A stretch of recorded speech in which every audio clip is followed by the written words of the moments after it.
Chilling tales for dark nights.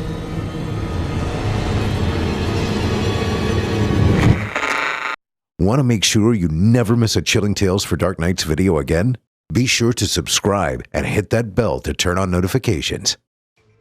The following interactive performance is a first-round entry in Chilling Tales for Dark Nights' 4th annual Evil Idol voice acting competition. And you, listener, get to help decide who advances to round 2. Voting is simple. Following the performance, simply click the thumbs up icon on this video if you'd like this contestant to move forward, or the thumbs down if you'd like to see them be eliminated. Voting on this entry will conclude 1 week after the date of its posting. Thank you, and good luck to all of our contestants. My son Joshua was a huge scaredy cat until the age of 8. Every Halloween, when the other kids would dress up in their spooky costumes and roam door to door, Josh would close his curtains and wrap himself up in bed, no matter how much we tried to convince him to go out and play. He was always afraid of the dark, even if he wasn't alone. Once he fell over and scraped his knee, and the sight of his own blood made him hyperventilate. My wife Nancy and I were worried he would never grow out of it. That's why I was surprised when, on the day after his 8th birthday, he asked if he could have his own room. Before then, he had always slept in the same room as his older brother Tim because of his night fears. Nancy seemed glad that he seemed willing to be more independent, so I obliged and we cleared out the guest room for him to move in. We thought he was growing up. Maybe he'd gotten to the stage where he realized there was no such thing. For a while I thought he might change his mind after being alone for a few nights, but he did fine for months. We were relieved that he'd finally passed that milestone at least. Somewhere in the back of my mind, however, I remember thinking his request seemed a bit out of character at the time.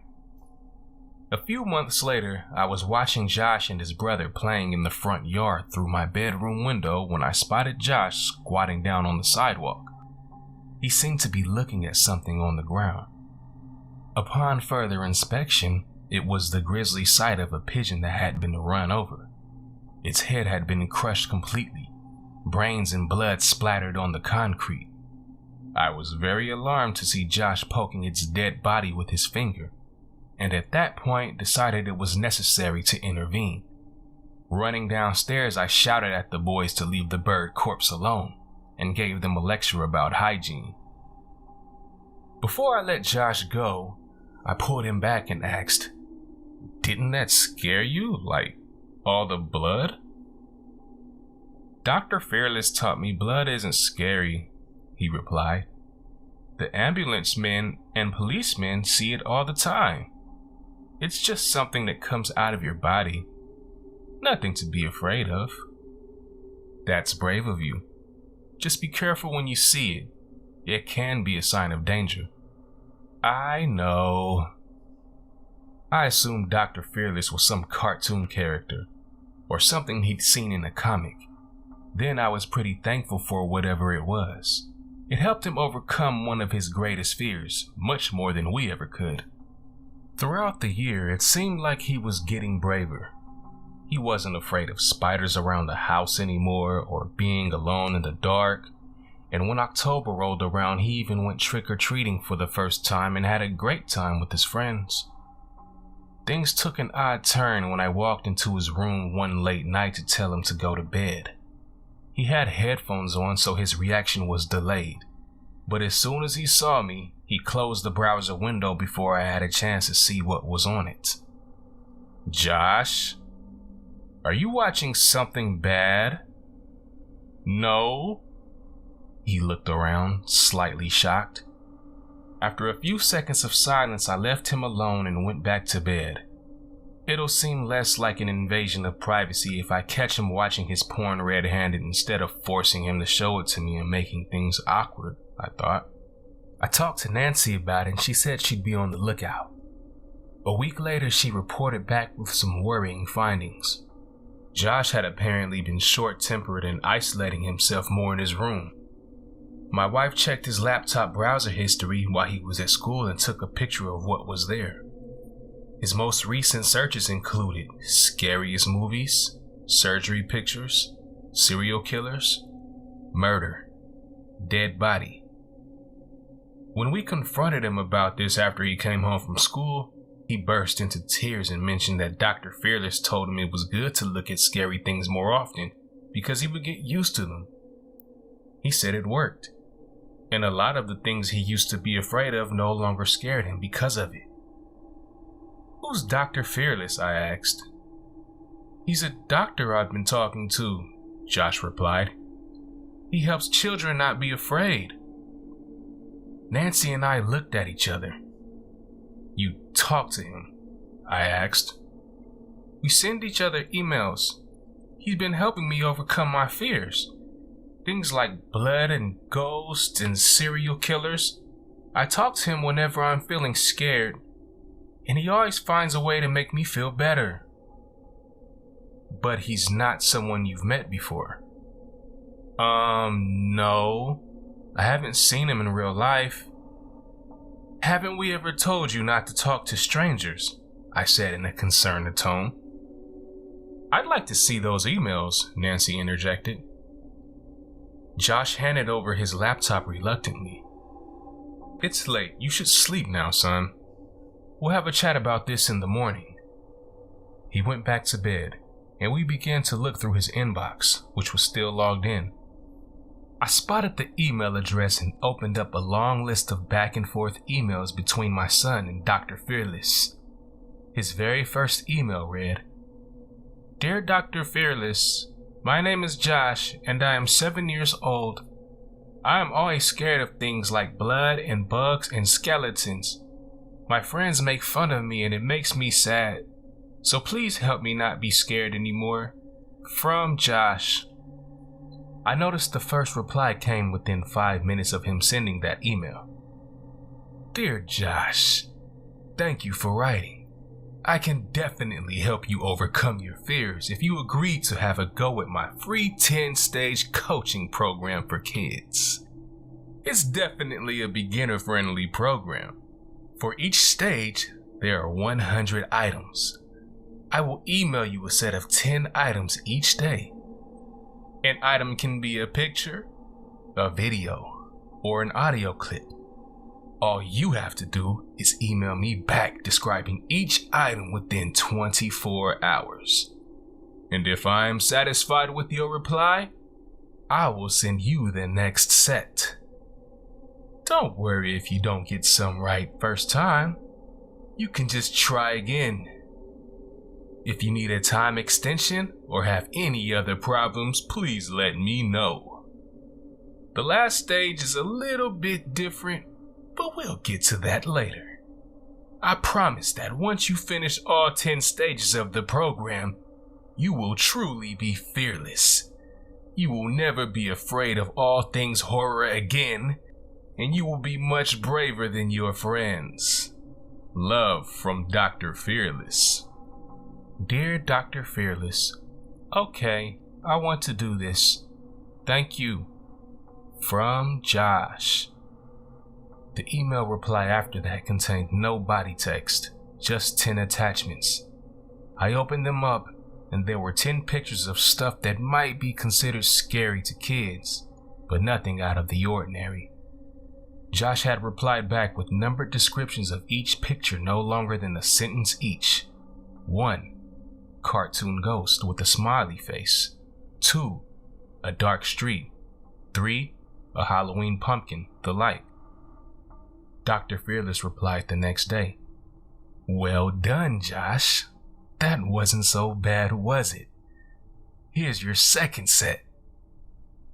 The second set also contained 10 images of pretty much the same kind of stuff. They emailed back and forth, each set of the first stage containing 10 mildly spooky images, but nothing out of the ordinary. After the 10th set of stage 1, Josh received this email about 2 weeks later than when he sent the first.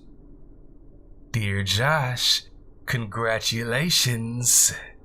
You finished the first stage of the course, and by now, you should be feeling a bit more familiar with some of the things you thought were scary. They aren't too bad when you get used to them, are they? If you would like to see more items from the first stage, please let me know. If not, then we will begin stage 2 tomorrow. It will work just like the first stage.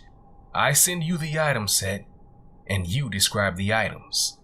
Keep going. You're doing great, and you will be fearless in no time. Love from Dr. Fearless. The second stage was much like the first, with a few more odd images between the normal ones. Not that this whole thing was normal at all, but this was when my heart rate began to increase. The cartoon ghosts and skeletons were still there. This time he gradually added in some creepy doll pictures, clown images, people making weird faces, anatomical drawings. Nothing extreme, but stuff you really wouldn't expect any doctor or counselor to send to a child for any therapeutic reason. Josh did tell him some of the images made him feel uncomfortable, and the solution was just to send more sets of images similar to those. Sometimes Dr. Fearless would explain what was in an image and why it wasn't scary. It seemed to take a lot of extra sets for him to adjust to everything, but once he wasn't scared of anything in stage 2 anymore, they moved on to stage 3. There were many more real-life photographs rather than drawings or cartoons in stage 3. People with common injuries like cuts on their arms and legs, bruises, the like. The fear factor was ramped up a little, and many of the images you might expect to see during the milder parts of a horror movie. Dark tunnels, prisons, isolated places. Again, this stage took longer to complete than expected, as Josh asked for more sets, but eventually he got bored of the items and said he was ready to progress. I turned to Nancy, ready to discuss how weird this was, but she had fallen fast asleep. Scrolling through the emails, I moved on to reading stage 4. Through stages 4, 5, and 6, the images kept on getting scarier. Pictures of injuries became more graphic.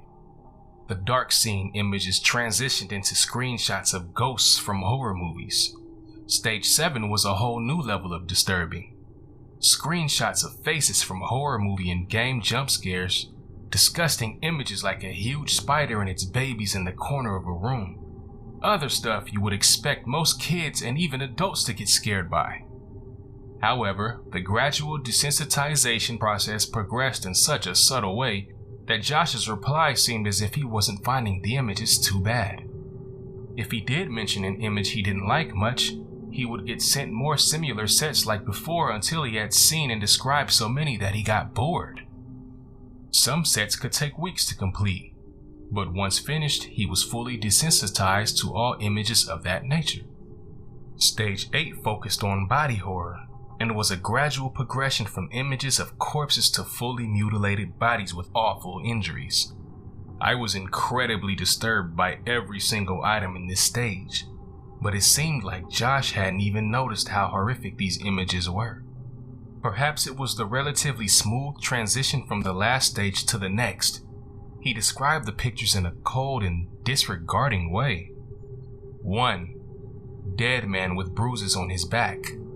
2. Woman with head split open in 3 bits. 3. Woman with no arms. Most worryingly, I reverse searched some of the images, and while most could be found on websites as movie scenes or even actual crime scene photos, some couldn't be found online. Shaking violently, I scrolled down past all the gore to stage 9. No more images. Every item in this stage was a video in MP4 format. It started with clips of horror movie jump scares, then moved on to more and more disturbing imagery until I literally saw people being burned alive, tortured and mutilated, and killed in brutal ways. The last set that Josh had received was set 10 out of 10 in stage 9. Among the horrifying videos was a clip of a man having his eyes gouged out, a woman being flayed alive, and the demonstration of a Colombian necktie. I couldn't believe some random creep had been sending my child things like this for the past year. I couldn't believe I hadn't found out sooner. Luckily, Josh hadn't replied to that last email yet. I looked through the message history again, scrolling back through hundreds of emails, and noticed there was one crucial missing puzzle piece. My heart in my mouth, I leapt out of bed and ran to Josh's room, shaking him and waking him up. "Josh, I need you to tell Daddy something, honestly," I said, trying to keep my tone calm despite my inner terror and panic. "Huh?" He rubbed his eyes sleepily. "I saw your emails to this Dr. Fearless. This person was sending you inappropriate things no child should see.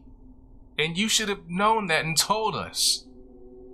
But you sent the first email to Dr. Fearless. How did you know about him? Where did you get his email?" After his first reply, I called the police immediately. He thought. "It was written on the inside of a bathroom stall door at school, I think."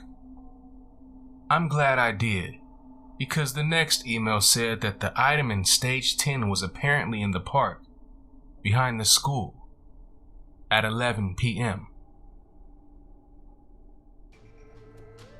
Thank you for listening. I'm your host, Steve Taylor, reminding you that if you haven't already, don't forget to cast your vote for this contestant via either a thumbs up or a thumbs down vote. New entries will be posted throughout the month. Be sure to tune in and vote for each of them and help decide who becomes the next evil idol. Until next time, turn off the lights and turn on the dark.